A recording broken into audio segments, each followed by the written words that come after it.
Salut et bienvenue dans cette nouvelle vidéo de la série sur la transfusion sanguine.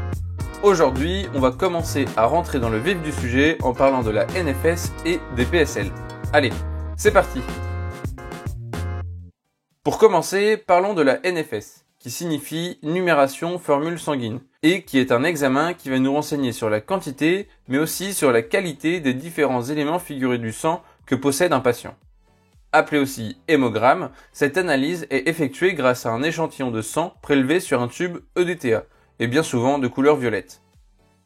Les variations des différents éléments figurés du sang sont souvent le signe de nombreuses pathologies comme une anémie, une hémorragie ou bien des infections par exemple.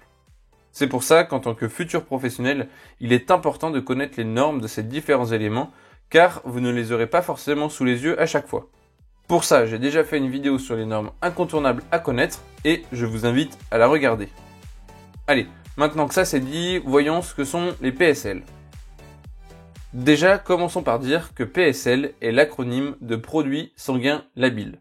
Ce sont des produits issus du sang de donneurs bénévoles qui vont être destinés à être distribués à un autre patient, souvent sous forme de transfusion. En France, c'est l'EFS, l'établissement français du sang, qui a le monopole du prélèvement jusqu'à la distribution. Ainsi, l'EFS précise qu'il respecte des règles strictes de sélection des donneurs, de transport, d'analyse et de conservation afin de garantir la sécurité de la chaîne transfusionnelle.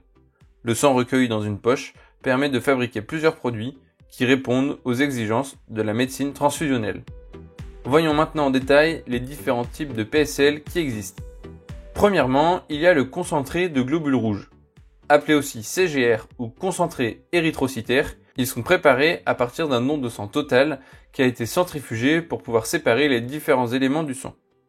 Pour mieux comprendre ce que l'on va dire après, voici un schéma qui va sûrement vous aider un peu à bien différencier les types de PSL qui peuvent être produits par l'EFS.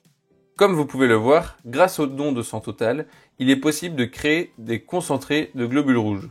Des mélanges de concentrés plaquettaires standards, appelés aussi MCPS, mais aussi des poches de plasma frais congelés, dits PFC. Les dons par aphérèse, quant à eux, permettent de préparer des CPA, des concentrés de plaquettes d'aphérèse, et aussi des poches de plasma frais congelés.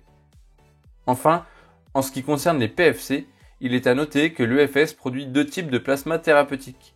Les PFC sécurisés, grâce à une quarantaine de 60 jours minimum, et les PFC viro-atténués par amotosalène.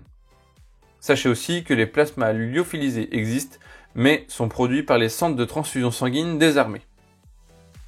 Ça y est, on en a fini avec la NFS et les PSL.